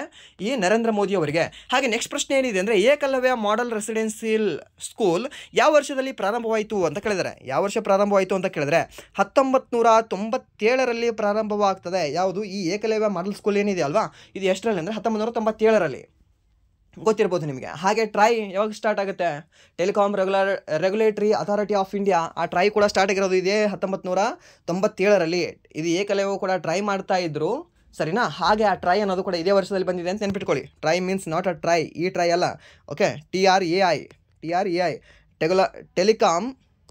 Telecom regulatory authority of India ಅನ್ನೋದು ಎಷ್ಟರಲ್ಲಿ ಅಂದರೆ ಇದು ಕೂಡ 1997ರಲ್ಲಿ ಸ್ಥಾಪನೆ ಆಗಿದೆ. ಹೀಗೆ ಎರಡೆರಡು ನೀವು ಇದನ್ನು ಮರ್ಜ್ ಮಾಡ್ಕೊಂಡು ಓದ್ಕೊಳ್ಳಿ, ಗೊತ್ತಾಗುತ್ತೆ. ಹಾಗೆ ಕೆಲವೊಂದು ಪ್ರಮುಖವಾಗಿರ್ತಕ್ಕಂಥ ಶಾಲೆಗಳು ಯಾವಾಗಾದ್ರೂ ಸ್ಥಾಪನೆ ಆಗಿದ್ದಾವೆ ಅಂತ ಹಾಕಿದ್ದೀನಿ, ಇದನ್ನು ನೋಡ್ಕೊಳ್ಳಿ. ಏನು ಅಂದರೆ, ಈ ಸೈನಿಕ್ ಸ್ಕೂಲ್ ಸ್ಟಾರ್ಟ್ ಆಗಿರೋದು 1961ರಲ್ಲಿ. ಮೊದಲ ಜಾಯಿಂಟ್ ಸೆಷನ್ ಯಾವಾಗ ಕುಂತಿದ್ರು? 1961ರಲ್ಲಿ. ಅವಾಗೇ ಈ ಸೈನಿಕ್ ಸ್ಕೂಲ್ ಸ್ಟಾರ್ಟ್ ಆಗಿದೆ. ಹಾಗೆ ನೆಕ್ಸ್ಟ್ ಇನ್ನೊಂದು ಯಾವುದು ಅಂದರೆ ನಿಮಗೆ ಈ ಮುರಾರ್ಜಿ ದೇಸಾಯಿ ಸ್ಕೂಲ್ ಯಾವಾಗ ಸ್ಟಾರ್ಟ್ ಆಯಿತು ಅಂತ ಕೇಳಿದ್ರೆ, ಇದು ನಿಮಗೆ 96-97ರಲ್ಲಿ. ಈ ಏನು ಏಕಲವ್ಯ ಸ್ಟಾರ್ಟ್ ಆಯ್ತಲ್ವಾ, ಏಕಲವ್ಯಕ್ಕಿಂತ ಒಂದು ವರ್ಷ ಹಿಂದೆ ನಿಮಗೆ ಇದು ಸ್ಟಾರ್ಟ್ ಆಗುತ್ತೆ, ಮುರಾರ್ಜಿ ದೇಸಾಯಿ ಸ್ಕೂಲ್ಗಳು, ಸರಿನಾ? ಇದರಲ್ಲಿ ನೀವು ಎಷ್ಟೋ ಜನ ಇವರು ಮುರಾರ್ಜಿ ದೇಸಾಯಿ ಸ್ಕೂಲ್ಗಳಲ್ಲಿ ಕಲ್ತಿರ್ತೀರಾ, ಕೇಂದ್ರೀಯ ವಿದ್ಯಾಲಯಗಳಲ್ಲಿ ಕಲ್ತಿರ್ತೀರಾ, ಅಥವಾ ಆದರ್ಶ ವಿದ್ಯಾಲಯಗಳಲ್ಲಿ ಕಲ್ತಿರ್ತೀರಾ, ಅಥವಾ ಕಿತ್ತೂರಾಣಿ ಚೆನ್ನಮ್ಮ ಸ್ಕೂಲ್ಗಳಲ್ಲಿ ಕಲ್ತಿರ್ತೀರಾ, ಸರಿನಾ? ಸೊ ಇದು ನಿಮ್ಗೆ ಗೊತ್ತಿರ್ಬೋದು. ಯಾವ ಒಂದು ನಿಮ್ಮ ಒಂದು ಸ್ಕೂಲ್ ಆದರೂ ನೆನ್ಪಿಟ್ಕೊಳ್ಳಿ, ಕಡಿಗಿಲ್ಲ ಅಂದರೆ. ಹಾಗೆ ಈ ಜವಾಹರ್ಲಾಲ್ ನವೋದಯ ವಿದ್ಯಾಲಯ ಯಾವಾಗ ಒಂದು ಪ್ರಾರಂಭವಾಯಿತು ಅಂತ ಕೇಳಿದ್ರೆ 1986ರಲ್ಲಿ. ಮೊದಲು ಸೈನಿಕ್ ಸ್ಕೂಲ್ 61ರಲ್ಲಿ, ಸೆಕೆಂಡ್ ಸ್ಟಾರ್ಟ್ ಆಗಿರೋದು ಜವಾಹರ್ಲಾಲ್ ನವೋದಯ ವಿದ್ಯಾಲಯ ನಿಮಗೆ 1986ರಲ್ಲಿ. ಹಾಗೆ ನಿಮಗೆ ನೆಕ್ಸ್ಟ್ ಯಾವುದು ಅಂದರೆ ಈ ಮುರಾರ್ಜಿ ದೇಸಾಯಿ 96ರಲ್ಲಿ, ಹಾಗೆ ಏಕಲವ್ಯ 97ರಲ್ಲಿ. 4 ಕೂಡ ನೆನ್ಪಿಟ್ಕೊಳ್ಳಿ, ಫೇಮಸ್ ಆಗಿರ್ತಕ್ಕಂಥ ಸ್ಕೂಲ್ಗಳು ಇವೆಲ್ಲವೂ ಕೂಡ. ಸೊ ಅದಕ್ಕೆ ಇಂಪಾರ್ಟೆಂಟಾಗಿ ಕೇಳ್ಬೋದು ನಿಮಗೆ. ಹಾಗೆ ನೆಕ್ಸ್ಟ್ ಪ್ರಶ್ನೆ ಏನಿದೆ ಅಂದರೆ, ಭಾರತದಲ್ಲಿ ಯಾವ ಅವಧಿಯನ್ನು ಸ್ಥಿರ ಜನಸಂಖ್ಯಾ ಬೆಳವಣಿಗೆ ಅವಧಿ ಎಂದು ಕರೆಯಲಾಗುತ್ತದೆ ಅಂತ ಕೇಳಿದ್ದಾನೆ. ಯಾವ ಅವಧಿ ಅಂತ ಕೇಳಿದ್ರೆ 1921ರಿಂದ 1951ರ ದಶಕವನ್ನು ನಾವು ಕರಿತೀವಿ. ಯಾವುದನ್ನು? ಸ್ಥಿರ ಜನಸಂಖ್ಯಾ ಅವಧಿ ಅಂತ, ಸರಿನಾ? ಸೊ ಎಷ್ಟು ಬೆಳವಣಿಗೆ ದರ ಇತ್ತು ಅವಾಗ ಅಂತ ಕೇಳಿದ್ರೆ 2.2% ಇತ್ತು. 2.2% ಇತ್ತು. ಯಾವಾಗ? ಈ 1921ರಿಂದ 51ರವರೆಗೆ. ಹಾಗೆ ಜನಸಂಖ್ಯಾ ಸ್ಫೋಟದ ಅವಧಿ ಎಂದು ನಾವು ಯಾವಾಗ ಕರಿತೀವಿ ಅಂತ ಕೇಳಿದ್ರೆ 2020 ಅಲ್ಲ, 1951ರಿಂದ 81ರವರೆಗೆ ಹೆವಿ ಇನ್ಕ್ರೀಸ್ ಆಗುತ್ತೆ. ಹಿಂಗೆ ಗ್ರಾಫ್ ಹೆಂಗೆ ಹೋಗುತ್ತೆ ಹಿಂಗೆ ಹೋಗ್ತಿರ್ತದೆ. ಮುಂದೇನಂದ್ರೆ ಹಿಂಗೆ ಬಂದಿದೆ. ಬಟ್ ಜನಸಂಖ್ಯೆ ಜಾಸ್ತಿ ಆಗಿದೆ. ಪರ್ಸೆಂಟೇಜ್ ವೈಸ್ ಹೇಳೋದಾದರೆ, ಪರ್ಸೆಂಟೇಜ್ ವೈಸ್ ಇದ್ರೆ ಫುಲ್ ಹಿಂಗೆ ಹೋಗಿದೆ ಗ್ರಾಫ್ 1951ರಿಂದ 81. ಸೊ ಅದಕ್ಕೆ ಏನಂತ ಕರಿತೀವಿ? ಜನಸಂಖ್ಯಾ ಸ್ಫೋಟದ ಅವಧಿ ಅಂತ ಕರಿತೀವಿ. ಯಾವುದನ್ನು? 1951ರಿಂದ 81. ಅದನ್ನು ಸ್ಥಿರ ಜನಸಂಖ್ಯಾ ಬೆಳವಣಿಗೆಯ ಅವಧಿ ಅಂತ ಯಾವಾಗ ಕರಿತೀವಿ ಅಂದರೆ 21ರಿಂದ 51, ಸರಿನಾ? ಎರಡು ಕೂಡ ನಿಮಗೆ ಗೊತ್ತಿರಲಿ. ಹಾಗೆ ನೆಕ್ಸ್ಟ್ ಏನು ಅಂದರೆ 1901ರಿಂದ 21 ಅವಧಿಯನ್ನು ನಾವು ಜನಸಂಖ್ಯೆಯ ಸ್ಥಿರ ಅಥವಾ ಜಡ ಬೆಳವಣಿಗೆಯ ಅವಧಿ ಎಂದು ಪರಿಗಣಿಸಲಾಗುತ್ತದೆ. ಓಕೆ, ಸೊ ಇದು ಗೊತ್ತಿರಲಿ ನಿಮಗೆ. ಇದು ಕೇಳಬಹುದು. ಯಾವುದು? 1ರಿಂದ 21, 21ರಿಂದ 51, 51ರಿಂದ 81. ಮತ್ತು ನೆಕ್ಸ್ಟ್ ಪ್ರಶ್ನೆ ಏನಿದೆ ಅಂದರೆ, ಗುಪ್ತರ ಕಾಲದಲ್ಲಿ ಗ್ರಾಮೀಣ ಆಡಳಿತದ ಮುಖ್ಯ ಅಧಿಕಾರಿ ಯಾರು ಅಂತ ಕೇಳಿದ್ದಾರೆ. ಗುಪ್ತರ ಕಾಲದಲ್ಲಿ ಗ್ರಾಮೀಣ ಆಡಳಿತದ ಮುಖ್ಯ ಅಧಿಕಾರಿ ಯಾರಾಗಿದ್ದರು ಅಂದರೆ ಗ್ರಾಮಿಣಿ ಆಗಬೇಕಾಯಿತು. ಗ್ರಾಮೀಣ ಅಲ್ಲ, ಗ್ರಾಮಿಣಿ ಆಗಬೇಕಾಯಿತು. ಹಾಗೆ ಜಿಲ್ಲೆಯದು ವಿಷಯಪತಿಯಾಗಿದ್ದರು. ಜಿಲ್ಲೆಯ ಒಂದು ಮುಖ್ಯ ಅಧಿಕಾರಿ ಯಾರು ಅಂದರೆ ವಿಷಯಪತಿಯಾಗಿದ್ದರು. ಸರಿನಾ? ಇದು ಗೊತ್ತಿರಲಿ ನಿಮಗೆ ಕೇಳಬಹುದು. ಹಾಗೆ ನೆಕ್ಸ್ಟ್ ಪ್ರಶ್ನೆ ಏನಿದೆ ಅಂದರೆ, ಯಾವ ವರ್ಷದಿಂದ ರೈಲ್ವೆ ಬಜೆಟನ್ನು ಕೇಂದ್ರ ಬಜೆಟ್ನಲ್ಲಿ ಸೇರಿಸಲಾಗಿದೆ ಅಂತ ಕೇಳಿದ್ದಾರೆ. ರೈಲ್ವೆ ಬಜೆಟನ್ನು ಕೇಂದ್ರ ಬಜೆಟ್ನಲ್ಲಿ ಸೇರಿಸಲಾಗಿದ್ದೆ ಯಾವಾಗ? ಜನರಲ್ ಬಜೆಟ್ಗೆ 2017ರಲ್ಲಿ. ಹಾಗೆ 2016ರಲ್ಲಿ ಕೊನೆಯ ರೈಲ್ವೆ ಬಜೆಟನ್ನು ಮಂಡಿಸಿದವರು ಯಾರು ಅಂತ ಕೇಳಿದ್ರೆ ಸುರೇಶ್ ಪ್ರಭು ಅಂತ ಬರ್ತಾರೆ. ನಮ್ಮ ಭಾರತೀಯ ರೈಲ್ವೆ ಸಚಿವರಾಗಿರ್ತಕ್ಕಂಥ ಸುರೇಶ್ ಪ್ರಭು ಅವರು 2016ರಲ್ಲಿ ಕೊನೆಯ ರೈಲ್ವೆ ಬಜೆಟನ್ನು ಮಂಡಿಸಿದ್ದಾರೆ, ಸರಿನಾ? ಹಾಗೆ ಇದು ಈ ಬಜೆಟನ್ನು ಮರ್ಜ್ ಮಾಡುವಂತ ಹೇಳಿದ ಸಮಿತಿ ಯಾವುದು? ಸರಿನಾ? ಸೊ ಈ ಬಜೆಟನ್ನು ಮರ್ಜ್ ಮಾಡುವಂತ ಹೇಳಿದ ಸಮಿತಿ ಯಾವುದು ಅಂತ ನಿಮ್ಮ ಕ್ವಶನ್. ಇವಾಗ ಆ ಸಮಿತಿಯ ಹೆಸರನ್ನು ಕಾಮೆಂಟ್ ಮಾಡಿ. ಓಕೆ, ಆ್ಯಂಡ್ ದೆನ್ ನೆಕ್ಸ್ಟ್ ಪ್ರಶ್ನೆ ಏನಿದೆ ಅಂದರೆ, ಭಾರತ ಮಾಲಾ ಯೋಜನೆಯ ಉದ್ದ ಎಷ್ಟು ಅಂತ ಕೇಳಿದ್ದಾರೆ. ಭಾರತ ಮಾಲಾ ಪರಿಯೋಜನೆಯ ಹಂತ 1ರ ಅಡಿಯಲ್ಲಿ 34,800 ಕಿಲೋಮೀಟರ್ ರಾಷ್ಟ್ರೀಯ ಹೆದ್ದಾರಿ ಉದ್ದದ ಅಭಿವೃದ್ಧಿಯನ್ನು ಆಯೋಜಿಸಲಾಗಿತ್ತು. ಡಿಸೆಂಬರ್ 2023ರ ಹೊತ್ತಿಗೆ 26,418 ಕಿಲೋಮೀಟರ್ ಅಂದರೆ 34,800 ಕಿಲೋಮೀಟರ್ಗಳಲ್ಲಿ 76% ನಿರ್ಮಾಣಕ್ಕಾಗಿ ನೀಡಲಾಗಿದೆ. ಅದರಲ್ಲಿ ಸುಮಾರು 15,548 ಕಿಮಿ ಪೂರ್ಣಗೊಂಡಿದೆ. ಸೊ ಟೋಟಲಿ ಉದ್ದ ಎಷ್ಟು ಅಂತ ಕೇಳಿದ್ರೆ 34,800 ಕಿಲೋಮೀಟರ್ ಏನಿದೆ ಅಲ್ವಾ, ಭಾರತ ಮಾಲಾ ಪರಿಯೋಜನೆಯ ಹಂತ 1ರ ಉದ್ದವಾಗಿದೆ. ಟೋಟಲಿ ಎಷ್ಟು ಕಿಲೋಮೀಟರ್ ಏನು ಮಾಡಿದ್ದಾರೆ ಅಂದರೆ ರಾಷ್ಟ್ರೀಯ ಹೆದ್ದಾರಿ ಮಾಡಬೇಕು ಅಂತ ಪ್ಲಾನ್ ಮಾಡಿದ್ದಾರೆ. ಹಾಗೆ ಇನ್ನೊಂದು, ಈ ಎಕ್ಸ್ಪ್ರೆಸ್ ವೇಗಳು 2025ರಲ್ಲಿ ಎಷ್ಟು ಎಕ್ಸ್ಪ್ರೆಸ್ ವೇಗಳನ್ನು ಕಂಪ್ಲೀಟ್ ಮಾಡಬೇಕು ಅಂತ ಪ್ಲಾನ್ ಹಾಕೊಂಡಿದ್ದಾರೆ? ಟೋಟಲಿ 11. ಇದು ಇವತ್ತಿನ ಮೀನ್ಸ್ 6th ಜೂನ್ ಫಸ್ಟ್ ಶಿಫ್ಟಲ್ಲಿ ಕೇಳಿರ್ತಕ್ಕಂಥ ಪ್ರಶ್ನೆ ಇದು. ಯಾವುದು? ಈ ಭಾರತದಲ್ಲಿ 2025ರ ವೇಳೆಗೆ ಎಷ್ಟು ಎಕ್ಸ್ಪ್ರೆಸ್ ವೇಗಳನ್ನು ಕಂಪ್ಲೀಟ್ ಮಾಡೋಕ್ಕೆ ಯೋಜನೆಗಳನ್ನು ಹಾಕೊಂಡಿದ್ದಾರೆ ಅಂತ 11 ಎಕ್ಸ್ಪ್ರೆಸ್ ವೇಗಳನ್ನು. ಹಾಗೆ ನೆಕ್ಸ್ಟ್ ಪ್ರಶ್ನೆ ಏನಿದೆ ಅಂದರೆ ಶೋಲಾ ಅರಣ್ಯವು ಎಲ್ಲಿ ಕಂಡು ಬರುತ್ತದೆ? ಎಲ್ಲಿ? ನಮ್ಮಲ್ಲೇ ಕಂಡು ಬರುತ್ತದಲ್ಲ, ಎಲ್ಲಿ? ಚಿಕ್ಕಮಗಳೂರಲ್ಲಿ ಕಂಡು ಬರ್ತದೆ ಅಲ್ವಾ. ಸೊ ಚಿಕ್ಕಮಗಳೂರಲ್ಲಿ ಕಂಡು ಬರ್ತದೆ, ಕೊಡಗಿನಲ್ಲಿ ಕಂಡು ಬರ್ತದೆ. ಸೊ ಅದನ್ನು ನಾವು ಏನಂತ ಕರಿತೀವಿ? ಶೋಲಾ ಫಾರೆಸ್ಟ್ ಅಂತ ಕರಿತೀವಿ. ಆ ಶೋಲಾ ಫಾರೆಸ್ಟ್ ಎಲ್ಲಿ ಅಂದರೆ ಈ ಪಶ್ಚಿಮ ಘಟ್ಟಗಳಲ್ಲಿ ಸ್ಪೆಷಲಿ ಆಪ್ಷನ್ ಏನು ಕೊಟ್ಟಿರ್ತಾನೆ ಹಂಗೆ ಹೋಗಬೇಕಾಗತ್ತೆ, ಸರಿನಾ. ಸೊ ಏನಾದರೂ ನಿಮಗೆ ಅಲ್ಲಿ ಆಪ್ಷನಲ್ಲಿ ಈ ರಾಜಸ್ಥಾನ ಮತ್ತು ಲಡಾಖ್ ಮತ್ತು ಅರುಣಾಚಲ ಪ್ರದೇಶ, ಇಲ್ಲಿ ಏನಾದರೂ ನಿಮಗೆ ಮಹಾರಾಷ್ಟ್ರ ಅಥವಾ ಕೇರಳ ಯಾವುದಾದ್ರು ಕೊಟ್ಟಿದ್ರೆ ಮಹಾರಾಷ್ಟ್ರ, ಕೇರಳ ಅಥವಾ ನಮ್ಮ ಕರ್ನಾಟಕ ಹಾಕಬೇಕಾಗತ್ತೆ. ಇದು ಗೊತ್ತಿರಲಿ ನಿಮಗೆ. ಇದು ಏನಾಗಂದ್ರೆ ಕುಬ್ಜ ಮರಗಳು ಅಥವಾ ಹುಲ್ಲುಗಾವಲು ಅಂತ ಇರ್ತವೆ. ಈ ಹಿಂಗೇನು ಬೆಟ್ಟ ಇರುತ್ತೆ ಅಲ್ವಾ, ಹಿಂಗೆ ಬೆಟ್ಟಗಳಿರ್ತವೆ. ಈ ಬೆಟ್ಟಗಳಲ್ಲಿ ಇಲ್ಲಿ ಕೆಳಗಡೆ ಮಳೆ ಬಂದು ಇಲ್ಲಿ ನೀರು ನಿಂತಿರ್ತದೆ. ಇಲ್ಲಿ ನೀರು ನಿಂತ್ಕೊಂಡು ಇಲ್ಲಿ ಮರಗಳು ಬೆಳಿತಾವಲ್ವಾ, ಅವುಗಳಿಗೆ ನಾವು ಏನಂತ ಕರಿತೀವಿ? ಶೋಲಾ ಫಾರೆಸ್ಟ್ ಅಂತ ಕರಿತೀವಿ, ಸರಿನಾ. ಈ ಶೋಲಾ ಫಾರೆಸ್ಟ್ಗಳು ಎಲ್ಲಿ ಅಂದರೆ ಬೆಟ್ಟದ ಮೇಲ್ಗಡೆ ಬೆಳಿತವೆ, ಬೆಟ್ಟದ ಕೆಳಗಡೆ ಅಲ್ಲ, ಬೆಟ್ಟದ ಮೇಲ್ಗಡೆ ಕಂಡುಬರ್ತಕ್ಕಂಥ ತಗ್ಗಾದ ಪ್ರದೇಶದಲ್ಲಿ. ಹಾಗೆ ನೆಕ್ಸ್ಟ್ ಪ್ರಶ್ನೆ ಏನಿದೆ ಅಂದರೆ 2023 ಮತ್ತು 2024ನೇ ಹಣಕಾಸು ವರ್ಷದಲ್ಲಿ ಭಾರತದ ಒಟ್ಟಾರೆ ಬಡತನ ದರ ಎಷ್ಟು ಅಂತ ಕೇಳಿದ್ದಾರೆ. ಒಟ್ಟಾರೆ ಬಡತನ ದರ ಎಷ್ಟು? ಯಾವುದರ ಪ್ರಕಾರ? SBI ವರದಿಯ ಪ್ರಕಾರ ಅಂತ ಕೇಳಿದ್ರೆ 4ರಿಂದ 4.5% ಬಡತನದ ಒಂದು ದರ ಇದೆ ನಮ್ಮ ಭಾರತದಲ್ಲಿ. ಯಾವುದರ ಪ್ರಕಾರ? SBI ವರದಿಯ ಪ್ರಕಾರ, ಸರಿನಾ. ಹಾಗೆ ನೆಕ್ಸ್ಟ್ ಪ್ರಶ್ನೆ ಏನಿದೆ ಅಂದರೆ ಕೋಲ್ಡ್ ಬೂಟಿಂಗ್ ಮತ್ತು ವಾರ್ಮ್ ಬೂಟಿಂಗ್ ನಡುವಿನ ವ್ಯತ್ಯಾಸವೇನು ಅಂತ ಕೇಳಿದ್ದಾನೆ. ಸೊ ಇದಕ್ಕೆ ಸರಿಯಾದ ಆನ್ಸರ್ ಯಾವುದು ಅಂದರೆ ಆಪ್ಷನ್ ಸಿ. ಏನು ಅಂದರೆ ಈ ಕೋಲ್ಡ್ ಬೂಟಿಂಗ್ ಎಂದರೆ ಮೊದಲ ಬಾರಿಗೆ ಅಥವಾ ಸಂಪೂರ್ಣವಾಗಿ ಸ್ಥಗಿತಗೊಳಿಸಿದ ನಂತರ ಕಂಪ್ಯೂಟರನ್ನು ಆನ್ ಮಾಡುವುದು. ಆದರೆ ವಾರ್ಮ್ ಬೂಟಿಂಗ್ ಎಂದರೆ ಈಗಾಗಲೇ ಚಾಲನೆಯಲ್ಲಿರುವ ವ್ಯವಸ್ಥೆಯನ್ನು ಮರುಪ್ರಾರಂಭಿಸುವುದು, ಸರಿನಾ. ಸೊ ಇದರಲ್ಲಿ ಏನಿಲ್ಲ, ಸಿಂಪಲಾಗಿ ನೆನ್ಪಿಟ್ಕೋಬಹುದು. ಏನು ಕೋಲ್ಡ್ ಬೂಟಿಂಗ್ ಅಂದರೆ ಇವಾಗ ಗಾಡಿ ಯಾವಾಗಾದರೂ ಕೂಡ ಚಾಲು ಮಾಡುವಾಗ ಏನಾಗ್ತದೆ, ಸ್ವಲ್ಪ ಹೀಟ್ ಇರಬೇಕು ಗಾಡಿಗೆ, ಅಂದರೆ ಬೇಗ ಚಾಲು ಆಗ್ತದೆ, ಸರಿನಾ. ಬೇಗ ಇದ್ರೇನು ಸ್ಟಾರ್ಟ್ ಆಗ್ತದೆ, ಸರಿನಾ. ಸೊ ಅದಕ್ಕೇನು ಕೋಲ್ಡ್ ಆಗಿರ್ತದೆ, ಸ್ವಲ್ಪ ಒಂದೆರಡು ಕಿಕ್ ಜಾಸ್ತಿ ಹೊಡಿತೀರಾ ನೀವು, ಒಂದೆರಡು ಕಿಕ್ ಜಾಸ್ತಿ ಹೊಡಿತಾರೆ, ಆವಾಗಿದ್ರೇನೋ ಅದು ಕನೆಕ್ಟ್ ಆಗುತ್ತೆ, ಸ್ಪಾರ್ಕ್ ಪ್ಲಗ್ ಆಗುತ್ತೆ, ನಿಮಗೇನೋ ಗಾಡಿ ಆನ್ ಆಗುತ್ತೆ, ಓಕೆ, ನಿಮ್ಮ ಬೈಕ್ ಏನಾಗುತ್ತೆ ಸ್ಟಾರ್ಟ್ ಆಗುತ್ತೆ. ಸೊ ಹಾಗೆ ಅಲ್ಲಿಯೂ ಕೂಡ ಏನು ಗಾಡಿ ಕೋಲ್ಡ್ ಇತ್ತು, ಅದಕ್ಕಿದ್ರೇನೋ ಒಂದೇ ಕಿಕ್ಕಿಗೆ ಸ್ಟಾರ್ಟ್ ಆಗಲಾಗಿದೆ ಅಂತ ಹೇಳ್ತೀವಲ್ವಾ. ಸೊ ಹಾಗೆ ಮೊದಲು ಸ್ಟಾರ್ಟ್ ಮಾಡುವಾಗ ಏನಿರುತ್ತೆ, ಕೋಲ್ಡ್ ಬೂಟಿಂಗ್ ಆಗುತ್ತೆ. ಹಾಗೆ ನೆಕ್ಸ್ಟ್ ಅದು ಹಾಗೆ ರನ್ನಿಂಗ್ ಇರುತ್ತೆ, ಅವಾಗಾದ್ರೆ ಹೀಟ್ ಆಗಿರುತ್ತೆ, ಅವಾಗ ಏನಂತ ಕರಿತೀವಿ ಅದನ್ನು ನಾವು ಅಂತಂದರೆ ವಾರ್ಮ್ ಬೂಟಿಂಗ್ ಅಂತ ಕರಿತೀವಿ. ಸೊ ಅದನ್ನು ನಾವು ಕಂಪ್ಯೂಟ್ರಲ್ಲಿಯೂ ಕೂಡ ಕಂಪೇರ್ ಮಾಡ್ಕೊಂಡು ನಾವು ಓದ್ಬೋದು. ಕೋಲ್ಡ್ ಬೂಟಿಂಗ್ ಅಂದರೆ ಏನು, ವಾರ್ಮ್ ಬೂಟಿಂಗ್ ಅಂದರೆ ಏನು ಅಂತ, ಸರಿನಾ. ಬೂಟಿಂಗ್ ಅಂದರೆ ಪ್ರಾರಂಭ ಮಾಡುವುದು, ಕೋಲ್ಡ್ ಅಂದರೆ ಅದು ಫುಲ್ ಕಂಪ್ಲೀಟಾಗಿ ಆಫ್ ಮಾಡಿ ಸ್ವಿಚ್ ಆಫ್ ಆಗಿ ಆಮೇಲೆ ಅದಕ್ಕೆ ಪ್ರಾರಂಭ ಮಾಡೋದು. ವಾರ್ಮ್ ಬೂಟಿಂಗ್ ಅಂದರೆ ಅದು ಚಾಲೂನೇ ಇರ್ತದೆ, ಮತ್ತಿದ್ರೇನೋ ಅದಕ್ಕೆ ಬಂದ್ ಮಾಡಿ ಹಾಗೆ ಇದ್ರೇನೋ ರೀಬೂಟ್ ಹೊಡೆದು ಚಾಲು ಮಾಡೋದು ಅಷ್ಟೇ. ಆ್ಯಂಡ್ ದೆನ್ ನೆಕ್ಸ್ಟ್ ಪ್ರಶ್ನೆ ಏನಿದೆ ಅಂದರೆ ಹೊಟ್ಟೆಯ ಆಮ್ಲೀಯತೆಯನ್ನು ಕಡಿಮೆ ಮಾಡಲು ಕೆಳಗಿನವುಗಳಲ್ಲಿ ಮನೆಮದ್ದು ಯಾವುದು? ಇವಾಗ ಎಸಿಡಿಟಿ ಆಗಿರ್ತದೆ, ಸರಿನಾ. ಎಸಿಡಿಟಿ ಆಗಿರ್ತದೆ, ಏನು ಮಾಡ್ತೀರಾ? ಸೋಡಾ ನೀರು ಕುಡಿತೀರಾ ಅಷ್ಟೇ. ಸೋಡಾ ಹಾಕೊಂಡು ಕುಡಿತೀರಾ. ಅಡುಗೆ ಸೋಡಾವನ್ನು ನೀರಿನೊಂದಿಗೆ ಬೆರೆಸಿ ಕುಡಿಯುವುದರಿಂದ ಹೊಟ್ಟೆಯಲ್ಲಿರುವ ಆಮ್ಲವನ್ನು ತಟಸ್ಥಗೊಳಿಸಲು ಸಹಾಯ ಮಾಡುತ್ತದೆ, ಸರಿನಾ. ಸೊ ಹಾಗೆ ಈ ಸೋಡಾ ನೀರು ಕುಡಿಲಿಲ್ಲ ಅಂದರೆ ಮತ್ತೇನು ಮಾಡಬಹುದು? ಮಿಲ್ಕ್ ಆಫ್ ಮ್ಯಾಗ್ನೇಷಿಯಾ ಏನಿದೆ ಅಲ್ವಾ, ಇದನ್ನು ಕುಡಿತೀರಾ ನೀವು ಔಷಧ ರೂಪದಲ್ಲಿ. ಇದು ಏನಾಗಿದೆ ಅಂದರೆ ಹೈಯೆಸ್ಟ್ pH ಮೌಲ್ಯ ಹೊಂದಿದೆ. ಈ ಬೇಸಲ್ಲಿ ಹೈಯೆಸ್ಟ್ pH ಮೌಲ್ಯ 14 pH ಮೌಲ್ಯ ಹೊಂದಿದೆ. ಸೊ ಇದು ಹೈಯೆಸ್ಟ್ ಬೇಸ್ ಮೌಲ್ಯ ಹೊಂದಿದೆ ಇದು. ಸೊ ಇದೇನು ಮಾಡ್ತಂದರೆ ಆಮ್ಲವನ್ನು ಕಡಿಮೆ ಮಾಡ್ತದೆ, ನ್ಯೂಟ್ರಲೈಸ್ ಮಾಡಿಬಿಡ್ತದೆ. ನಮ್ಮ ಹೊಟ್ಟೆಯಲ್ಲಿ ಬಿಡುಗಡೆ ಆಗಿರ್ತಕ್ಕಂಥ ಆಮ್ಲ ಯಾವುದು? HCl, ಹೈಡ್ರೋಕ್ಲೋರಿಕ್ ಆಮ್ಲ ಅಂತ ನಾವು ಕರಿತೀವಿ. ಹಾಗೆ ನೆಕ್ಸ್ಟ್ ಪ್ರಶ್ನೆ ಏನಿದೆ ಅಂದರೆ ಪುರಸಭೆಗಳ ಚುನಾವಣೆಗಳನ್ನು ಯಾರು ನಡೆಸುತ್ತಾರೆ ಅಂತ? ರಾಜ್ಯಪಾಲರು, ರಾಜ್ಯ ಚುನಾವಣಾ ಆಯೋಗ, ಭಾರತ ಚುನಾವಣಾ ಆಯೋಗ ಮತ್ತು ಪುರಸಭೆ ಅಧ್ಯಕ್ಷರು ಅಂತ. ಸೊ ಇದಕ್ಕೆ ಸರಿಯಾದ ಉತ್ತರ ಯಾವುದು? ರಾಜ್ಯ ಚುನಾವಣಾ ಆಯೋಗ. ಈ ಗ್ರಾಮ ಪಂಚಾಯಿತಿ, ಹಾಗೆ ಈ ಪುರಸಭೆ, ನಗರ ಪಂಚಾಯಿತಿ, ತಾಲೂಕು ಪಂಚಾಯಿತಿ, ಜಿಲ್ಲಾ ಪಂಚಾಯಿತಿ, ಈ ಎಲ್ಲ ಪಂಚಾಯಿತಿಗಳಿಗೆ, ಪುರಸಭೆಗಳಿಗೆ, ಮುನ್ಸಿಪಾಲ್ಟಿಗಳಿಗೆ ಒಂದು ಎಲೆಕ್ಷನ್ ನಡೆಸೋರು ಯಾರು ಅಂದರೆ ರಾಜ್ಯ ಚುನಾವಣಾ ಆಯೋಗ. ಸಹಕಾರಿ ಸಂಘಗಳಿಗೆ ನಡೆಸೋರು ಯಾರು ಅಂದರೆ ಇದೇ ರಾಜ್ಯ ಚುನಾವಣಾ ಆಯೋಗ, ಸರಿನಾ. ಈ ರಾಜ್ಯದಲ್ಲಿ ಸಂಬಂಧಿಸಿದಂಥ ಎಲ್ಲ ಚುನಾವಣೆಗಳು ನಡೆಸೋರು ಯಾರು ಅಂದರೆ ರಾಜ್ಯ ಚುನಾವಣಾ ಆಯೋಗವೇ. ಬಟ್ ಏನು ಅಂದರೆ ಈ MLA ಮತ್ತು MLC ಎಲೆಕ್ಷನ್ ನಡೀತಾವೆ ಗೊತ್ತಾ, ಮೀನ್ಸ್ ರಾಜ್ಯ ವಿಧಾನಸಭೆ ಹಾಗೂ ರಾಜ್ಯ ವಿಧಾನ ಪರಿಷತ್ತು, ಇವುಗಳನ್ನು ನಡೆಸೋರು ಇವರಲ್ಲ, ಭಾರತದ ಚುನಾವಣಾ ಆಯೋಗ ನಡೆಸ್ತದೆ. ಎಷ್ಟನೇ ವಿಧಿಯಲ್ಲಿ ಹೇಳಲ್ಪಟ್ಟಿದೆ ಭಾರತ ಚುನಾವಣಾ ಆಯೋಗದ ಬಗ್ಗೆ? 324ನೇ ವಿಧಿಯಲ್ಲಿ ಹೇಳಲ್ಪಟ್ಟಿದೆ. ರಾಜ್ಯ ಚುನಾವಣಾ ಆಯೋಗದ ಬಗ್ಗೆ ಎಷ್ಟನೇ ವಿಧಿಯಲ್ಲಿ ಹೇಳಲ್ಪಟ್ಟಿದೆ? 243 ಕೆ ವಿಧಿಯಲ್ಲಿ ಹಾಗೆ 243 ZA ವಿಧಿಯಲ್ಲಿ ಹೇಳಲ್ಪಟ್ಟಿದೆ. ಸರಿನಾ, ಇವೆರಡು ಕೂಡ ನೆನ್ಪಿಟ್ಕೊಳ್ಳಿ. 243 ZA ವಿಧಿಯ ಅನ್ವಯ ಪುರಸಭೆಗಳಿಗೆ ರಾಜ್ಯ ಚುನಾವಣಾ ಆಯೋಗ ಎಲೆಕ್ಷನ್ ನಡೆಸಿದ್ರೆ 243 ಕೆ ವಿಧಿಯ ಅನ್ವಯ ಪಂಚಾಯಿತಿಗಳಿಗೆ ರಾಜ್ಯ ಚುನಾವಣಾ ಆಯೋಗ ಎಲೆಕ್ಷನ್ ನಡೆಸ್ತದೆ. ಬರ್ಕೊಂಡಿಟ್ಕೊಳ್ಳಿ ಒಂದು ಕಡೆ. ಹಾಗೆ ನೆಕ್ಸ್ಟ್ ಪ್ರಶ್ನೆ ಏನಿದೆ ಅಂದರೆ 74ನೇ ಸಾಂವಿಧಾನಿಕ ತಿದ್ದುಪಡಿ ಯಾವುದಕ್ಕೆ ಸಂಬಂಧಿಸಿದೆ? ಅಗೇನ್ ಇದೇ ಪುರಸಭೆಗೆ ಸಂಬಂಧಿಸಿದೆ. 73 ಗ್ರಾಮ ಪಂಚಾಯತಿಗೆ ಸಂಬಂಧಿಸಿದೆ, 74 ಈ ಪುರಸಭೆಗಳಿಗೆ ಸಂಬಂಧಿಸಿದೆ. ಸಿಂಪಲ್ ಆಗಿರ್ತಕ್ಕಂಥ ಕ್ವಶನ್, ಸಿಂಪಲ್ ಆಗಿರ್ತಕ್ಕಂಥ ಆನ್ಸರ್. ಹಾಗೆ ಇದರಲ್ಲಿ ಟೋಟಲಿ ಎಷ್ಟು ವಸ್ತುಗಳನ್ನು ಸೇರ್ಪಡೆ ಮಾಡಲಾಗಿದೆ, ಎಷ್ಟು ವಿಷಯಗಳನ್ನು ಸೇರ್ಪಡೆ ಮಾಡಲಾಗಿದೆ ಅಂತ ಕೇಳಿದ್ರೆ 18 ವಿಷಯಗಳನ್ನು ಸೇರ್ಪಡೆ ಮಾಡಲಾಗಿದೆ. ಯಾವುದು 73ನೇ ತಿದ್ದುಪಡಿಯಲ್ಲಿ ಅಥವಾ ಈ 12ನೇ ಅನುಸೂಚಿಯಲ್ಲಿ 74ನೇ ತಿದ್ದುಪಡಿಯಲ್ಲಿ 12ನೇ ಅನುಸೂಚಿಯಲ್ಲಿ. 73ನೇ ತಿದ್ದುಪಡಿಯಲ್ಲಿ ಎಷ್ಟನೇ ಅನುಸೂಚಿ ಹೇಳಲ್ಪಟ್ಟಿದೆ ಅಂದರೆ 11ನೇ ಅನುಸೂಚಿಯಲ್ಲಿ ಹೇಳಲ್ಪಟ್ಟಿದೆ. 11ನೇ ಅನುಸೂಚಿ ಸೇರ್ಪಡೆ ಮಾಡಲಾಗ್ತದೆ. ಎಷ್ಟು ವಿಷಯಗಳು ಹೇಳಲ್ಪಟ್ಟಿದೆ ಅಂದರೆ 29 ವಿಷಯಗಳು ಹೇಳಲ್ಪಟ್ಟಿದೆ. ಯಾವುದರಲ್ಲಿ? 11ನೇ ಅನುಸೂಚಿಯಲ್ಲಿ, ಪಂಚಾಯಿತಿಗಳಲ್ಲಿ ಅಥವಾ 73ನೇ ತಿದ್ದುಪಡಿಯಲ್ಲಿ.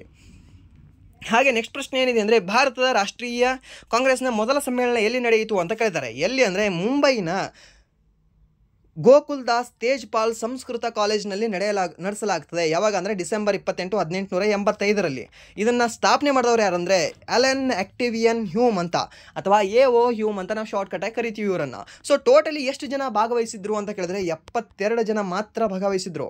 ಮೊದಲ ಕಾಂಗ್ರೆಸ್ ಸಮ್ಮೇಳನ ಏನಿದೆ ಅಲ್ವಾ, ಸೊ ಅಲ್ಲಿ ಎಷ್ಟು ಜನ ಭಾಗವಹಿಸಿದ್ರು ಅಂತ ಕೇಳಿದ್ರೆ 72 ಜನ ಮಾತ್ರ. ಇವಾಗ ಕಾಂಗ್ರೆಸ್ ಪಕ್ಷ ಎಷ್ಟು ಬೆಳೆದಿದೆ, ನಾನು ಕಾಂಗ್ರೆಸ್ ಪಕ್ಷದ ಬೆಂಬಲಿತನೂ ಅಲ್ಲ, ಏನೂ ಕೂಡ ಅಲ್ಲ. ಓಕೆ, ಬಟ್ ಏನು ಹೇಳ್ತಾ ಇದ್ದೀನಿ ಅಂದರೆ ಯಾವುದೇ ಸ್ಟಾರ್ಟ್ ಆಗುವಾಗ ಭಾಳ ಚಿಕ್ಕದಾಗಿರುತ್ತೆ, ಬಟ್ ನಂಬಿಕೆ ವಿಶ್ವಾಸ ಇದ್ದರೆ ಸರಿನಾ, ಸೊ ಮುಂದೆ ಏನಾಗುತ್ತೆ ಅದು ಭಾಳ ದೊಡ್ಡದಾಗುತ್ತೆ ಅಂತ.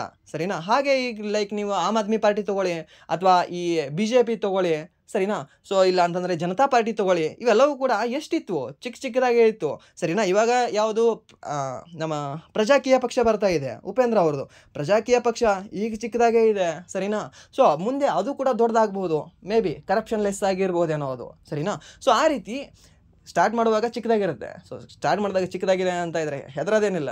ಸೊ ಮುಂದ್ಗಡೆ ಇದ್ದರೆ ದೊಡ್ಡದಾಗುತ್ತೆ, ದೈವಿಕ ಆಶೀರ್ವಾದ ಇತ್ತಂದರೆ. ಆ್ಯಂಡ್ ದೆನ್ ನೆಕ್ಸ್ಟ್ ಪ್ರಶ್ನೆ ಏನಿದೆ ಅಂದರೆ ಓಕೆ, ನೆಕ್ಸ್ಟ್ ಇನ್ನೊಂದು ಏನು ಅಂದರೆ ಇದಕ್ಕೆ ಸಂಬಂಧಿಸಿದಂಥ ಒಂದು ಮಾಹಿತಿ. ಈ ರಾಷ್ಟ್ರೀಯ ಕಾಂಗ್ರೆಸ್, ಇಂಡಿಯನ್ ನ್ಯಾಷನಲ್ ಕಾಂಗ್ರೆಸ್ ಸ್ಥಾಪನೆಯಾದಾಗ ಆ ಭಾರತದ ಗವರ್ನರ್ ಜನರಲ್ ಯಾರಾಗಿದ್ದರು ಅಂತ, ಭಾರತ ಗವರ್ನರ್ ಜನರಲ್ ಅನ್ನಬಾರ್ದು ಇವರಿಗೆ, ಭಾರತದ ವೈಸ್ರಾಯ್ ಯಾರಾಗಿದ್ದರು ಅಂತ ಕೇಳ್ಬೋದಾಗಿತ್ತು. ಯಾರು ಅಂದರೆ ಲಾರ್ಡ್ ಡಫ್ರಿನ್ ಆಗಿದ್ದ. ಸರಿನಾ, ಲಾರ್ಡ್ ಡಫ್ರಿನ್ ಅವನು ಆಗಿದ್ದ. ಸರಿನಾ, ಇದು ಗೊತ್ತಿರಲಿ ಕೇಳ್ಬೋದು. 1885ರಲ್ಲಿ ಯಾರು ಒಬ್ಬರು ವೈಸ್ರಾಯ್ ಆಗಿದ್ದರು ನಮ್ಮ ಭಾರತ ಅಂತ ಕೇಳಿದ್ರೆ ಲಾರ್ಡ್ ಡಫ್ರಿನು. ಇದರ ಮೊದಲ ಅಧ್ಯಕ್ಷರು ಯಾರು ಅಂತ ಕೇಳಿದ್ರೆ WC ಬ್ಯಾನರ್ಜಿ ಅವರು. ಮೊದಲ ಒಂದು ವಿದೇಶಿ ಅಧ್ಯಕ್ಷರು ಯಾರು ಅಂತ ಕೇಳಿದ್ರೆ 1888ರಲ್ಲಿ ಜಾರ್ಜ್ ಯೂಲೆ ಅವರು. ಹಾಗೆ ಮೊದಲ ಮಹಿಳಾ ಅಧ್ಯಕ್ಷರು ಯಾರು ಅಂದರೆ 1917ರಲ್ಲಿ ಅನ್ನಿ ಬೆಸೆಂಟ್ ಅವರು. ಹಾಗೆ ಮೊದಲ ಭಾರತದ ಮಹಿಳೆ ಈ ಅಧ್ಯಕ್ಷರಾದವರು ಯಾರು ಅಂತ ಕೇಳಿದ್ರೆ 1925ರಲ್ಲಿ ಸರೋಜಿನಿ ನಾಯ್ಡು ಅವರು. ಹಾಗೆ ಭಾರತದ ಮೂಲದ ವಿದೇಶಿ ಮಹಿಳೆ ಯಾರು ಅಧ್ಯಕ್ಷರಾದವರು ಅಂತ ಕೇಳಿದ್ರೆ 1933 ಕೋಲ್ಕತ್ತಾ ಅಧಿವೇಶನದಲ್ಲಿ ನಳಿನಿ ಸೇನ್ ಗುಪ್ತಾ ಅನ್ನೋರು ಆಗಿದ್ದರು. ಸರಿನಾ, ಇದು ಕೂಡ ನಿಮ್ಗೆ ಗೊತ್ತಿರಲಿ. ಹಾಗೆ ಅತಿ ಕಿರಿಯ ಒಂದು ಅಧ್ಯಕ್ಷರು ಯಾರು ಅಂತ ಕೇಳಿದ್ರೆ ನಿಮ್ಗೆ ಏನಂತ ಹೇಳ್ತೀರಾ? ಅಬುಲ್ ಕಲಾಂ ಆಜಾದ್ ಅವರು. ಸರಿನಾ, ಈ ಅಬುಲ್ ಕಲಾಂ ಆಜಾದ್ ಅವರು ಏನಿದೆ 1923ರಲ್ಲಿ ಅಧ್ಯಕ್ಷತೆಯನ್ನು ವಹಿಸ್ಕೊಂಡಿರ್ತಾರೆ. ಹಾಗೆ ಅತ್ಯಂತ ಹಿರಿಯ ವ್ಯಕ್ತಿ ಯಾರು? ದಾದಾಬಾಯಿ ನವರೋಜಿ ಅವರು. ಎಷ್ಟು ಸರಿ ಅವರು ವಹಿಸ್ಕೊಂಡಿದ್ದಾರೆ ಅಂತ ಕೇಳಿದ್ರೆ ಟೋಟಲಿ 3 ಸರಿ ವಹಿಸ್ಕೊಂಡಿದ್ದಾರೆ. ಯಾವಾಗ ಅಂತ ನೋಡೋದಾದರೆ ಒಂದು 1886ರಲ್ಲಿ, ಅದಾದ ನಂತರ ಇನ್ನೊಂದು 1893ರಲ್ಲಿ, ಹಾಗೆ 1906ರಲ್ಲಿ 3 ಬಾರಿ ಇವರು ಅಧ್ಯಕ್ಷತೆಯನ್ನು ವಹಿಸ್ಕೊಂಡಿದ್ದಾರೆ. ಯಾರು? ದಾದಾಬಾಯಿ ನವರೋಜಿ ಅನ್ನೋರು. ಹಾಗೆ ಅತಿ ಹೆಚ್ಚು ಅಧ್ಯಕ್ಷತೆಯನ್ನು ವಹಿಸ್ಕೊಂಡವರು ಯಾರು ಅಂದರೆ ಜವಾಹರ್ಲಾಲ್ ನೆಹರು ಅವರು. 6 ಸರಿ ವಹಿಸ್ಕೊಂಡಿದ್ದಾರೆ. ಸರಿನಾ, ಇದೆಲ್ಲವೂ ಕೂಡ ನಿಮ್ಗೆ ಗೊತ್ತಿರಲಿ. ಸೊ ಇದಾಗಿತ್ತು ಇಲ್ಲಿಯವರೆಗೆ RRB NTPC 2025 June 5th third ಶಿಫ್ಟಿನ ಎಕ್ಸಾಮ್ ಅನಾಲಿಸಿಸ್. ಸೊ ಇಲ್ಲಿವರೆಗೂ ವಿಡಿಯೋ ನೋಡೋದಕ್ಕಾಗಿ ಫಸ್ಟ್ ಆಫ್ ಆಲ್ ಧನ್ಯವಾದಗಳು. ಹಾಗೆ ಇಲ್ಲಿವರೆಗೂ ವಿಡಿಯೋ ನೋಡಿ, ವಿಡಿಯೋ ಇಷ್ಟ ಆಗಿದ್ರೆ ಒನ್ಸ್ ಅಗೇನ್ ಹೇಳ್ತಾ ಇದ್ದೀನಿ, ವಿಡಿಯೋನ ಲೈಕ್ ಮಾಡಿ, ಸಬ್ಸ್ಕ್ರೈಬ್ ಮಾಡಿ, ಹಾಗೆ ನಿಮ್ಮ ಫ್ರೆಂಡ್ಸ್ಗೆ ಕೂಡ ಶೇರ್ ಮಾಡಿ. ಇಫ್ ನಿಮಗೆ ವಿಡಿಯೋ ಇಷ್ಟ ಆಗಲಿಲ್ವಾ, ಸೊ ಆಬ್ವಿಯಸ್ಲಿ ಡಿಸ್ಲೈಕ್ ಮಾಡಿ ಅಂತ ಹೇಳ್ತಾ ವಿಡಿಯೋನ ಇಲ್ಲಿಗೆ ಎಂಡ್ ಮಾಡ್ತಾ ಇದ್ದೀನಿ. So once again thank you so much.